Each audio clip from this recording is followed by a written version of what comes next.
morning, everyone, and thanks again for joining us today. I'm Ellen Southard. I am the strategic partner with Seattle 2030 District. I run a practice called Site Story, and with the 2030 District, I also run their stormwater program. So today is technically part of our stormwater programming. And that is my puppy in the background. So you might hear some sheepadoodle noises on occasion, and that's all part of COVID working experiences. So I'm going to share my screen. I'm just going to do a rapid fire about Seattle 2030 District, and then we can talk more about the district in our Q&A. Can everyone see this okay? Yep. Yes. Great, thanks. So the 2030 District, we're committed to transforming the city significantly, reducing environmental impacts of buildings by the year 2030. And we are part of a national network of 20 cities.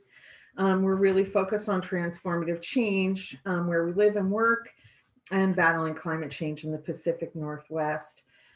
We have a really unique perspective in how we convene decision makers and influence corporate culture to help create new policies and solve the climate crisis. And that's just a sweeping view of our district. So primarily the central district, central business district, but basically from SoDo to South Lake Union and from the Capitol Hill Eco District to the western shoreline of the downtown waterfront.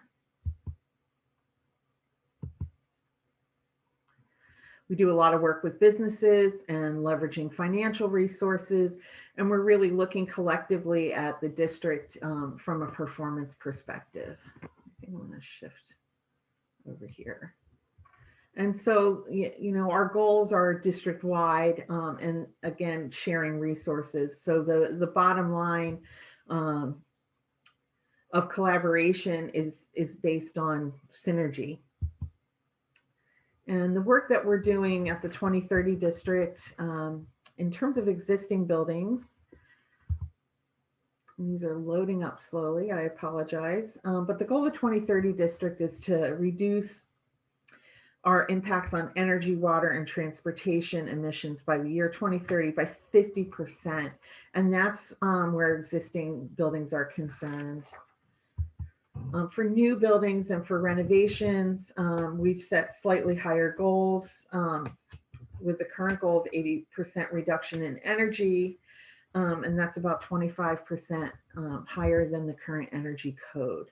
So this is the reason, we mentioned the shared mission of the district, but this is why so many building owners really like the district model, because the ownership is not on one structure, but it's really a collective process. And then again, where transportation and water are concerned, a minimum of 50% reduction as well. So right now we have 260 buildings committed. We have over 150 members, and our cumulative property is 58.9 million square feet of commercial facilities. And that does, when I say commercial, that also includes mixed use as well. So we convene business leaders, government officials, and we create policies, incentives to work for all parties. And part of our work, of course, is providing education to property owners and managers, focusing on new strategies.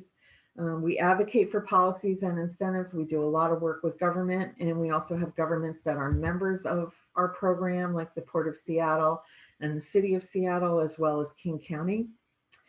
And a lot of the work that we're doing too is sharing case studies, as well as providing technical assistance. And the focus today on the technical assistance and the things I'll talk about will be on stormwater. And then of course we celebrate. So we have an annual Vision Awards event every year. This year it's October 7th.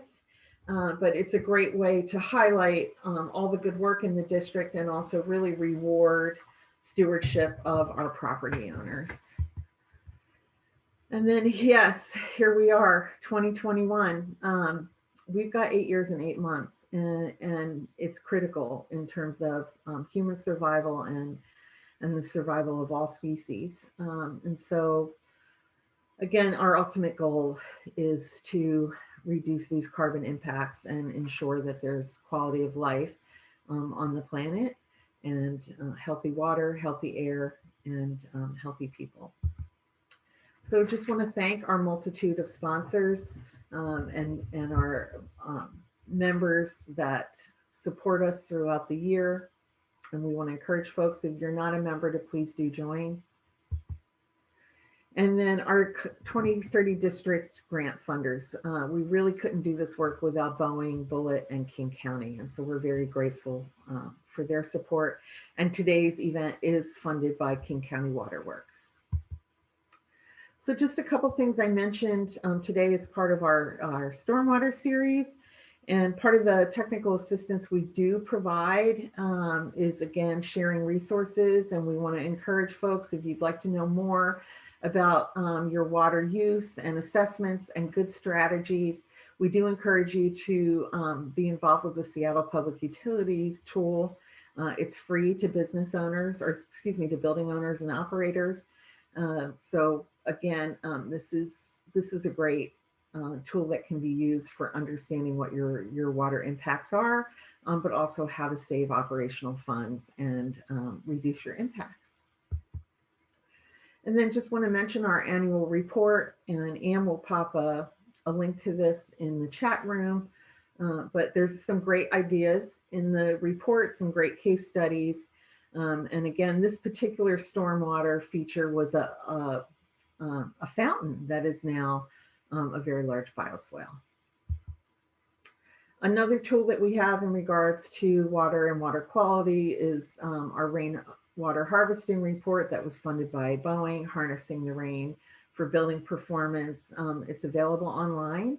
And again, a lot of great strategies in understanding the impacts of stormwater, your operational and maintenance opportunities, as well as roles for stewardship and creating habitat within the city.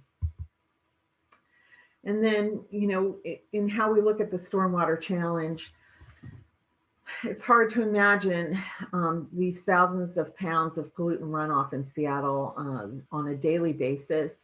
On an annual basis, it is the equivalent of the Exxon Valdez spill. And we have Jesse Turner here from the Ocean Acidification Alliance. Here in Washington State, we have a real conundrum because ocean acidification is happening faster here than in many places. And part of that is due to the temperatures of Puget Sound. Ocean acidification is more rapid in cold water. And so when you combine all of the pollutants in stormwater with those temperatures, it's really tongue-in-cheek term here, but it is the perfect storm in terms of what is happening with our shorelines and what is happening to our marine habitat in Puget Sound. So just some stats that you can find in the report, but it's a great reason to think about stormwater management and rainwater harvesting and reuse in the district.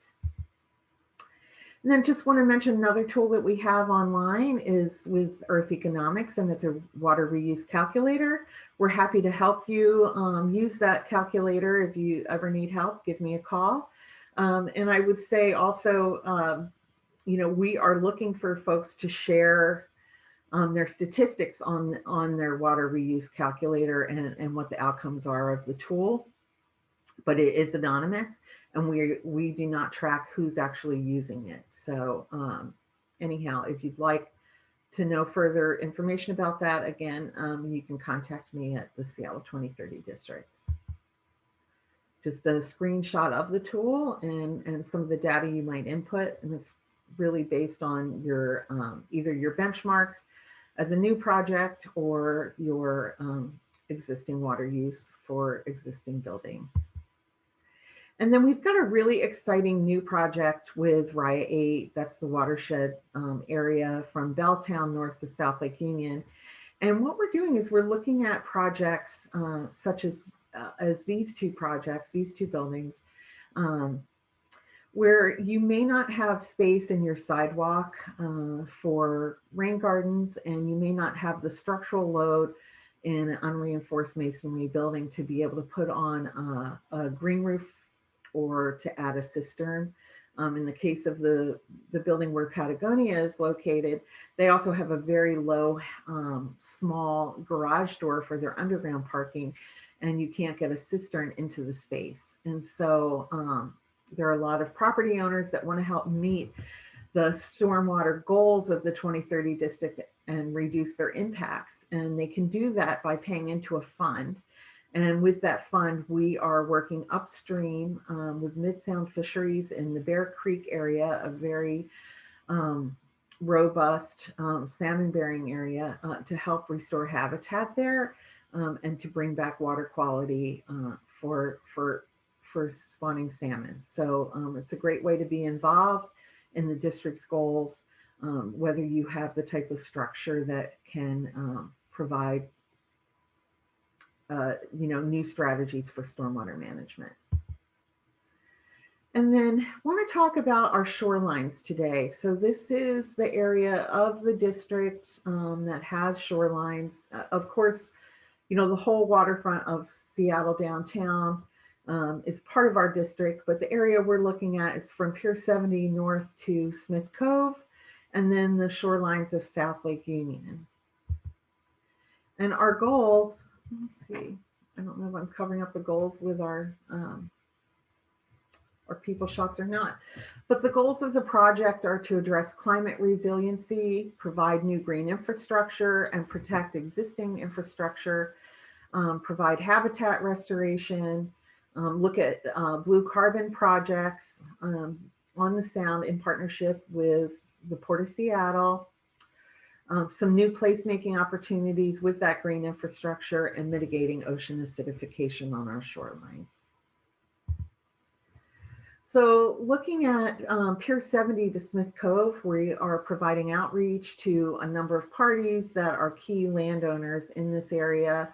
The Port of Seattle, Seattle Parks, Expedia, the Elliott Bay Marine Company, King County, Seattle Public Utilities, Friends of Smith Cove, and we're welcoming, and Alex is here today, and welcoming the Washington Trust for Historic Preservation. We see a really strong link there in terms of the work they're doing with the National Maritime Heritage Plan, designating Washington shorelines as part of the Maritime Heritage Area. And so, part of what's going to inform this work right now, Seattle Public Utilities and the City of Seattle are doing some GIS mapping of their infrastructure and assets that are of high priority. They're also mapping sea level rise. So all of that work will inform our decision making. King County is also doing GIS mapping and looking at sea level rise through their own lens, as well as what their infrastructure assets are in this area that need protecting. And then we've already met with the Port of Seattle, and within this area, they're also doing an evaluation of the riprap there and the seawall and where they might do some new restoration projects. They've already built a new rain garden along the Elliott Bay Trail. So all of this work is going to inform our work in terms of how we move forward with priority projects. And then I do want to mention, because Savannah's here, but part of the work that we're going to be doing with the shoreline projects too is engaging our youth council. We want to have youth understand that they have a voice in the future of the city, and they're going to play a critical role in climate change. So our youth council and the groups that we engage with will all be weighing in on what some of their priorities are and what potential projects they'd like to see in these shoreline restoration strategies. So just a couple things to think about, because these shorelines are some of the most beautiful places in our city, and we have remarkable assets to protect. One is there's already been a blue carbon investment project with oysters, using oysters as a natural resource to clean up in and around Pier 91 and Smith Cove. So that work has been underway for a couple years and it's proving to be quite successful. There's also, you can see the grain mill there. The grain mill area is being cleaned up, and the port is involved in restoring some of the habitat there. And then, of course, you've got, beautiful Centennial Park. So really remarkable assets to think about. And you can see the Elliott Bay Trail there as well. And then some of the city assets, of course, the beach restoration at Olympic Sculpture Park, but Myrtle Edwards Park as well. And I don't know how many of you get to go down to Myrtle Edwards Park and to Centennial Park. It's a consistent trail system, but it's pretty incredible what's happened there. The bike use is amazing, but there's a lot of, there's a lot of bird activity, a lot of animals to see in and along the beach restoration at Olympic Sculpture Park. The salmon have returned. The University of Washington has been researching that for 13 years now, and the habitat restoration is extremely successful. So these are beautiful places to see, but what we really want to see come out of our shoreline project, besides green infrastructure, is more beach restoration like this one. And then there's some amazing private assets as well. The Expedia campus is absolutely stunning. I actually had the privilege of working on that from an urban ecology standpoint through my practice at Site Story. It's a beautiful place. It's a beautiful place for the public as well, although it's a private campus and security is tight in terms of technology. They've built this beautiful amphitheater there where you can sit and look at Elliott Bay, and they've done a lot of great restoration work. And one of the interesting things they did there as well was soils inoculation. So they tested all the soils at that site prior to site disturbance, and they saved, I believe it was about 3,000 square feet of highly successful soil with snowberry seeds and things like that. And they inoculated the new soils with the existing soils. So it's helped restore habitat there more quickly. And then, of course, the Elliott Bay Marina, which is owned by the Elliott Bay Marina Company. It's a beautiful place to visit and spend the day. And in between there, of course, is Smith Cove. And then just a reminder how important the infrastructure here is. Pre-COVID, we had about 1 million people commuting to work a year along this trail. And with the goals of the 2030 district to reduce transportation impacts by 50%, the trail is an important asset for us to protect. Now I want to take a look at the shoreline of South Lake Union. Again, we've got different partners here, and we're very excited to be working with some of these partners. One is United Indians of All Tribes, beautiful project that I can share with you. Of course, we've got MoHi there, Seattle Parks is there, the Center for Wooden Boats, Seattle Public Utilities, and then Vulcan, who is a very important member of the Seattle 2030 district and a founding member of the 2030 district. And of course, you'll hear more from Alex in terms of the Washington Trust and the work that is happening through the Heritage Plan. So again, some of the city assets, of course, remarkable museums and cultural sites, but you've got this beautiful park, a long-term vision of the cities that has now offered beach restoration. Excuse me for that phone call.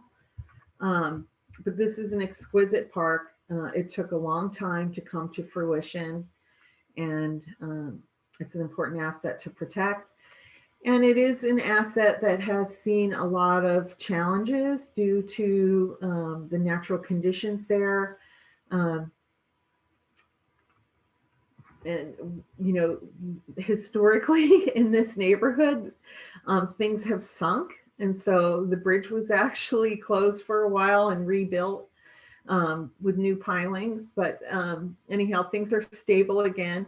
But there have been some challenges there. This was an area that probably 100 years from now no one would build on, and so there's been a lot of work to protect it, and to also solve the problems there in terms of the soil's conditions. It's a conundrum.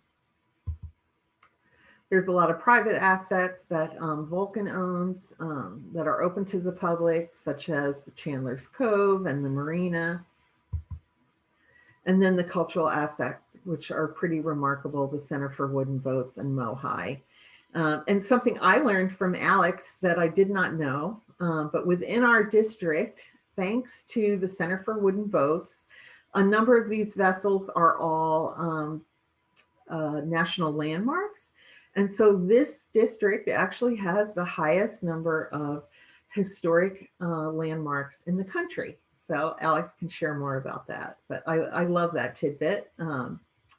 So again, just showing how important our district is to the function of the city, but also all of these amazing places to visit, some of the most beautiful places around. And a new project for us that we just started getting underway last week, and we're pretty thrilled about it, and the opportunities to partner with United Tribes of All Indians, is the Northwest Native Cultural Center. So this is the beach restoration I mentioned a few slides back that was part of the park. This is actually part of a 3-phase project and a long-term lease from Seattle Parks Department to United Indians of All Tribes. The building on your right is actually phase 3. That's the cultural center. And the building on your left, phase 2, is the canoe carving house. And Seattle 2030 District is now part of the team. We're going to be helping to inform the long-term progress of the project, but we're also going to be partnering with the tribes to raise the funds for the green roofs. So the green roofs are an important opportunity to treat stormwater and to bring back habitat. The green roofs will be indicative of the blue camas prairies that were once planted along the shoreline by the Coast Salish people. And so we're thrilled to be involved and to have joined the team. And we'll be meeting again in July to create progress for the fundraising for the green roofs. So with that, I just want to wrap up, and I'll be turning things over to Alex. But this is what it's all about. We are in a very urban place, but what we're trying to protect are our natural resources. And of course, salmon and orca are a way of life here. If we can protect our shorelines and create new habitat and restore habitat for our salmon, they stand a better chance of survival. And of course, salmon make up 82% of the orca diet. And so if we're saving the salmon, we're saving the orca as well. So it's all about the planet. And again, we just really love the work that we get to do, and we love the partnerships. So I'm happy to turn this over to Alex. Let's see. Okay, so. Thanks, Ellen. Sure, I'm going to make you guys here. Perfect. I am actually not going to share screen to start because we have a pretty small group. I want to start out by asking you guys a question. And yes, I am going to call on you and make you go around and say things. And Todd, I know you've already answered this. You still have to answer it again. So just to start us off, I want to ask all of you, I know everyone already had a chance to introduce themselves, which is great. But I want to ask all of you, what 3 visuals first come to mind when you think about Washington's saltwater shorelines? And you can answer for Seattle or just the overall shorelines. And Ellen, I'm going to pick on you to go first, I think. Well, I've done so much stormwater and salmon recovery work. I think about salmon a lot. I also think about my experiences of tide pools with my nieces and nephews. Um, I actually think about smell too. If we're going to go to the first three things, I just love the smell of salt air.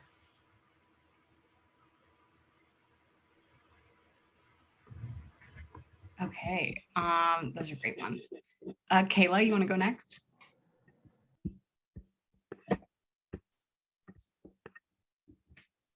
Might have lost Kayla.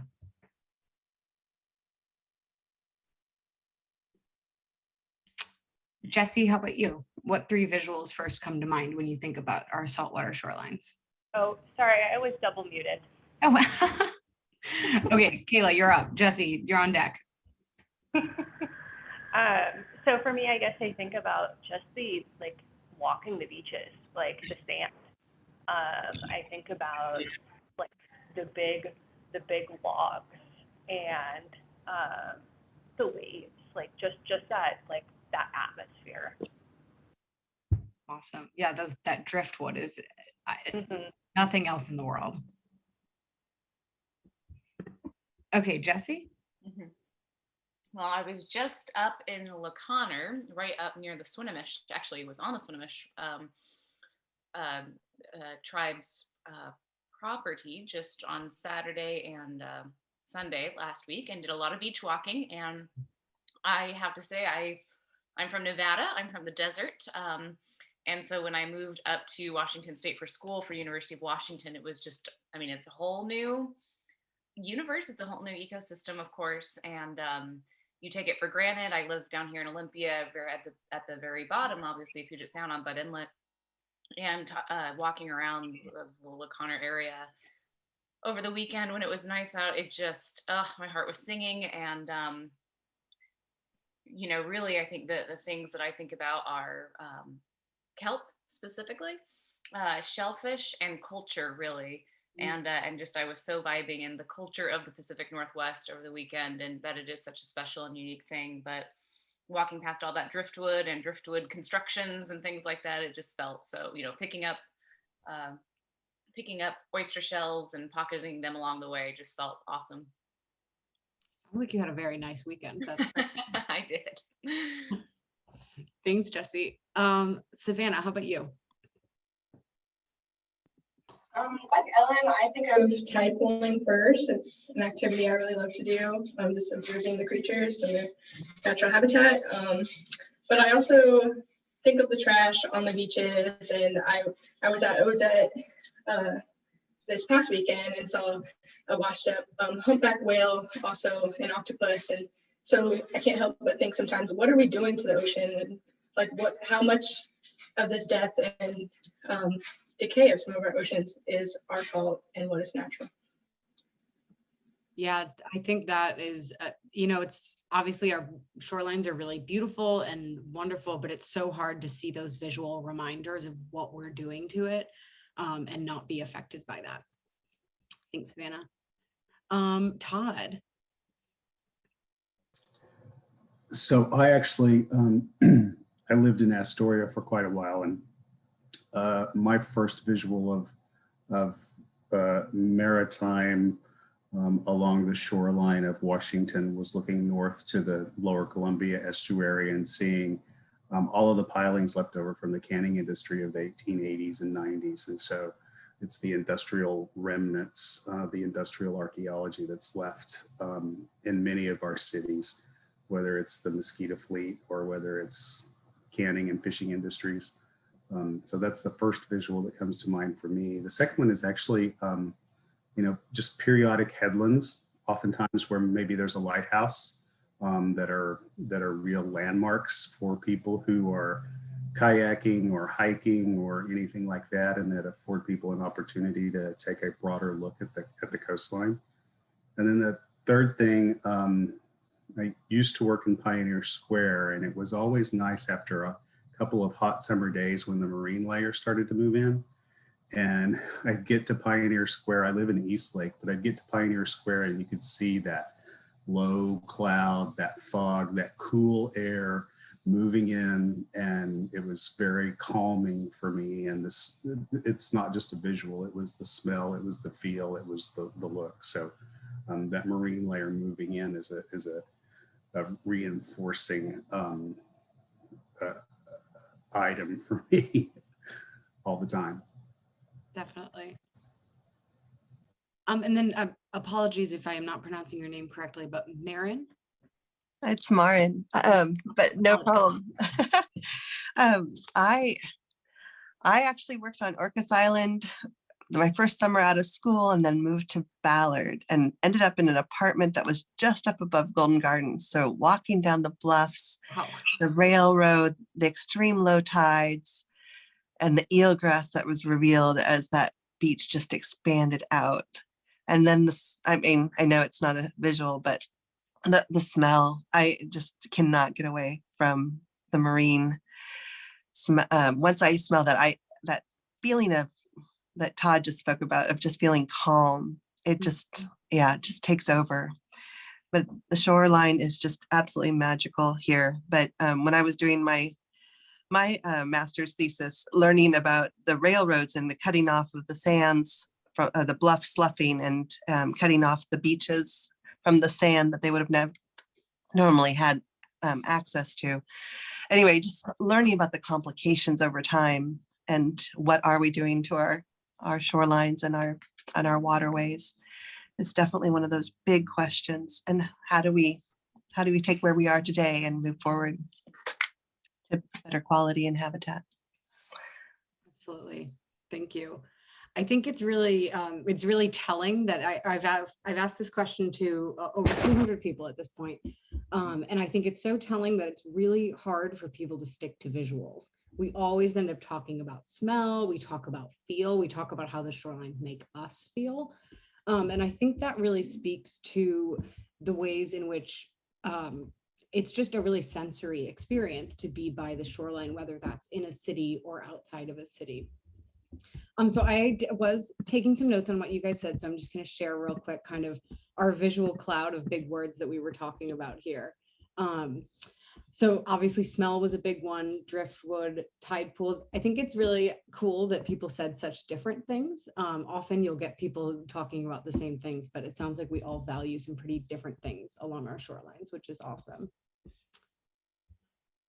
Okay, so as An said, my name is Alex, and I'm here from the Washington Trust for Historic Preservation to talk about the Maritime Washington National Heritage Area. So two very long names. So the Heritage Area is not a solely climate-focused organization. We're an area that was designated to support the full cultural landscape of our shorelines. And this includes historic sites and resources, active cultural practices and trades, people working in maritime culture now. It includes the many storytellers and organizations working to tell the stories past and present of this area. But of course, the natural environment is the foundation and continues to be the foundation of all of this. And so the Heritage Area is currently determining how we can be the most helpful to protecting our shorelines and ecosystems. And so we've been really thrilled to partner with organizations like Seattle 2030 and help strengthen relationships between environmental organizations and cultural organizations.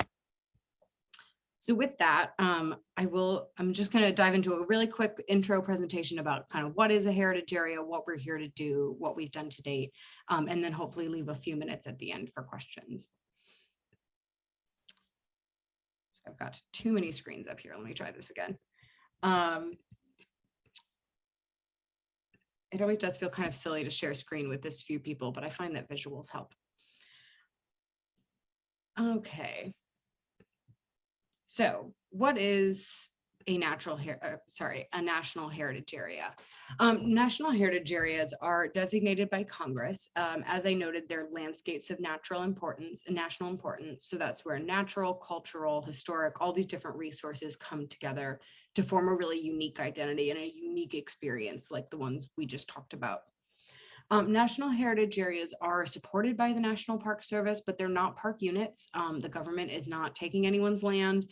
It's completely non-regulatory. Instead, it's about building partnerships to better tell the stories of these places and support communities and support the organizations that are already working in those communities to maintain and share their unique resources.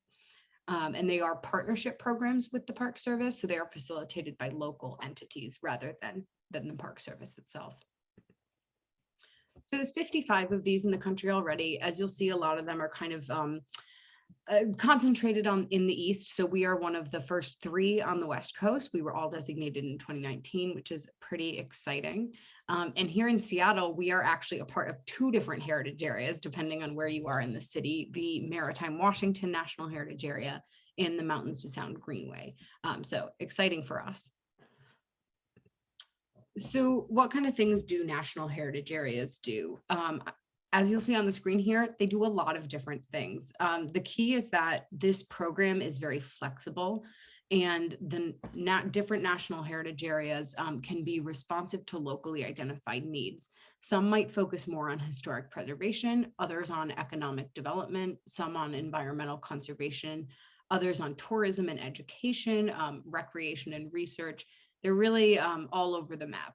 I will say no heritage area is doing everything that you see on the screen here, but between all 55, at least one is doing each of these things.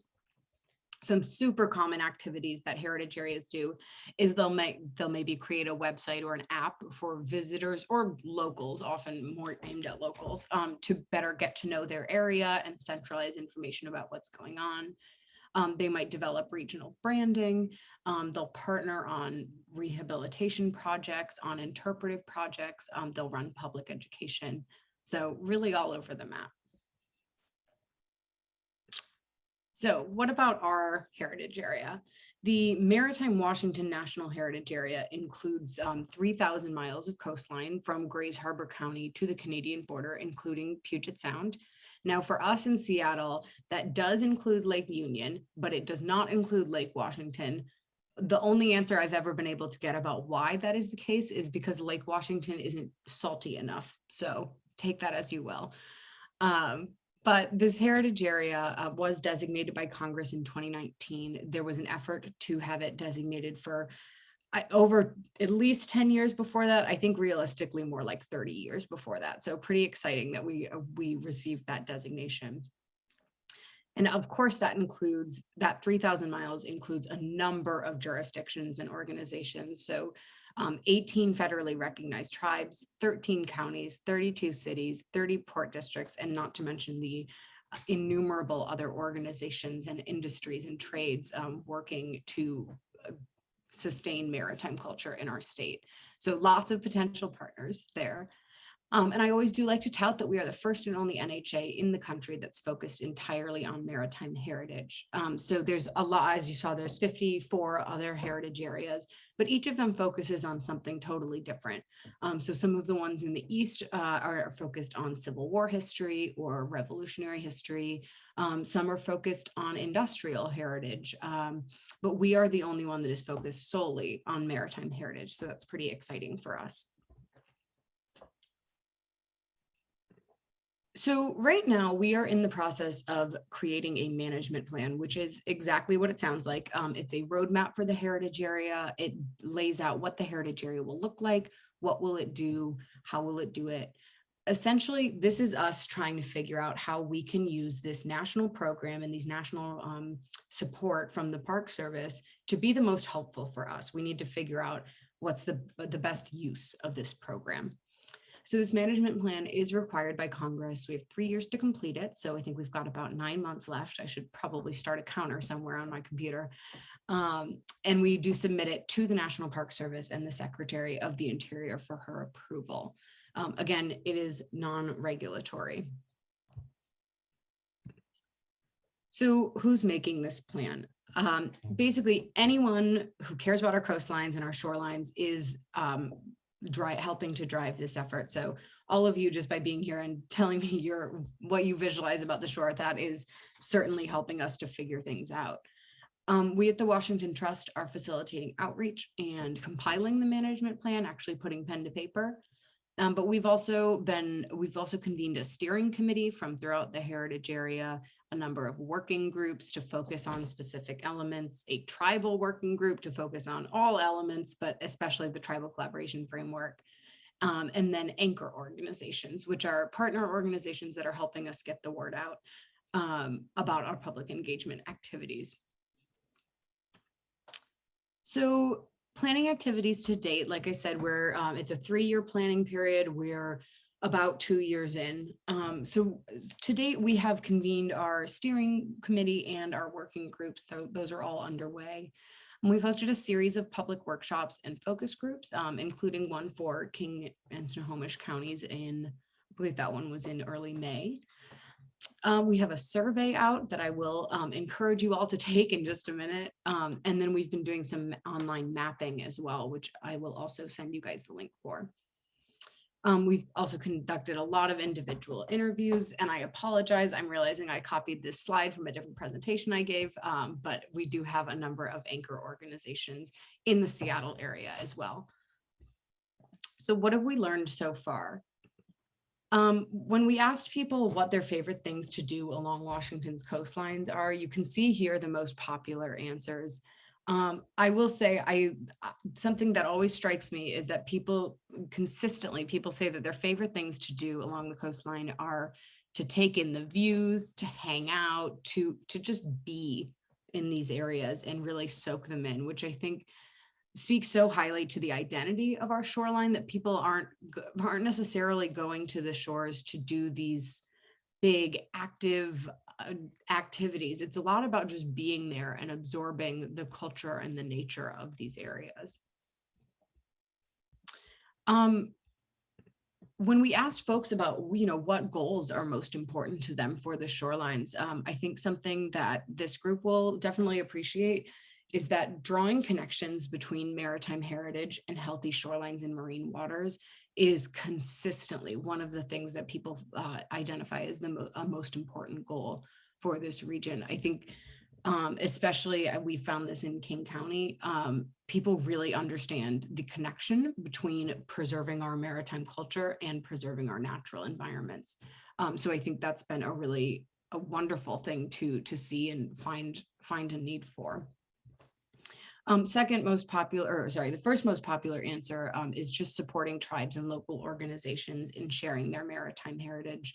We know that there's already a ton of people doing heritage and cultural work related to maritime in our state, and our goal is to support that work that's already being done rather than to duplicate it. So our draft goals for the heritage area, and these are hot off the presses and still need some wordsmithing, but kind of what the heritage area is generally going to aim to do is first to build a network, to really foster relationships and build that community between partners in different sectors who all care about our shorelines. Second is to share diverse stories, so to share all of the many stories about our maritime heritage and culture today. To preserve cultural and natural resources and practices throughout the area, to provide support and resources for communities and tribes, and to encourage sustainable experiences. So that's about, connecting people, locals and visitors alike, with those maritime experiences and activities and stories, but doing so in a sustainable way, encouraging sustainable and responsible visitation and tourism. So how do these goals support healthy shorelines and natural resources? First is a pretty basic one. We just want to promote a public understanding of the links between natural, cultural, and I should say recreational and historic resources as well. So helping people to understand that the things they love about our shoreline are all dependent on each other and all dependent on the health of the natural environment. Secondly, we do hope that the heritage area will be able to help build a network between environmental, cultural, heritage, and government organizations. Thirdly, we will be working to amplify messaging around sustainable and responsible recreation and tourism The heritage area is kind of uniquely positioned at the cross section between a number of industries. So we're working with environmental groups, with governments, with recreational boating organizations, with tourism. And so our goal is to be able to rally all these people to come together to really push more sustainable and responsible visitation. And then finally, a little squishier, but one of our big goals is to really foster pride of place for residents and visitors alike, to really encourage people to not just love this area, but to take responsibility for it. So I'll throw this link in the chat in just a second when I stop sharing screen. But if you want to get involved, I strongly encourage you to visit preservewa.org/ahoy.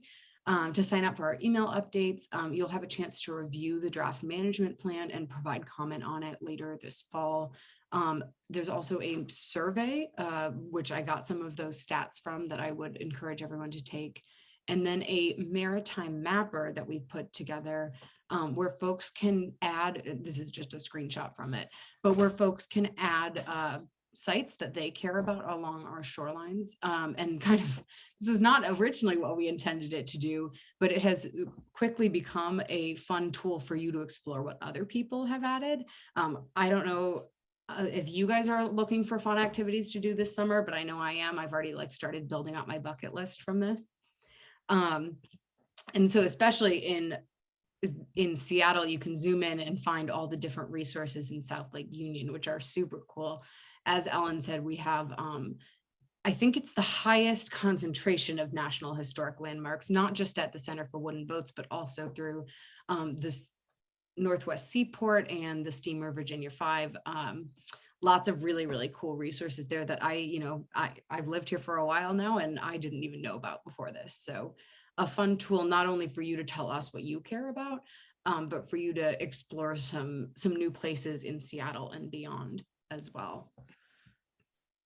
Okay, so that was not quite as quick as I thought I was going to be, but we do still have a few more minutes for questions. And I'd be happy to answer anything folks want to chat about.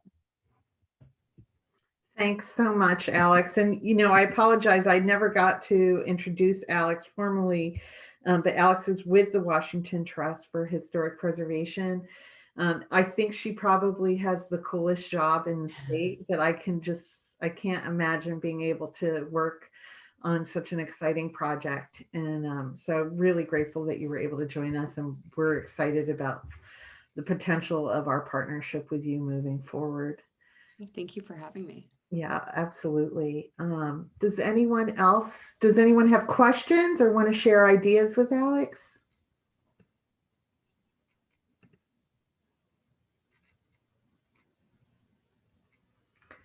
I see that Jesse's asking for the recording. Absolutely, Jesse, and we'll be sending the recording out on our next e-newsletter, but it'll also be on the Seattle 2030 District's YouTube channel. And Alex, if you don't mind making me the host again, Yeah. I'll need to do that to save the recording. And then Savannah, I'm popping my email in the chat. But we'd love to talk to you about the work you're doing with your youth council, and see if there's any opportunities to partner. Sounds good. I'll send you an email so we can set something up. Great. Yeah. And Ellen and Alex, this is Jessie, and I have to run to start my own Zoom meeting at 9 as host, but awesome presentation. Honestly, it makes me so proud to live in this area. You forget how special and cool it is, but and I guess I could have told you at the beginning, I'm the daughter of 2 Park Service employees from Nevada. So the Park Service is a known quantity in our family, and my parents just moved up to Mount Vernon as retired Park Service employees, so I'm sure they'd be excited to learn all about this work. And I just look forward to staying engaged with you, Ellen, however sort of plans for engagement shake out, and really standing by to be engaged. So thanks. Thanks, Jesse. I know I owe you an email. Just want to thank Todd and Marin and Kayla for joining us as well. And again, this will be on the 2030 District YouTube channel, and it'll go out in our newsletter. Anne had to leave because we're also starting an affordable housing initiative, and she's taking on that role for us today. But thank you to everyone that joined us, and have a great day. We will see you soon. Thanks, everyone. Nice to meet you. Bye. Bye.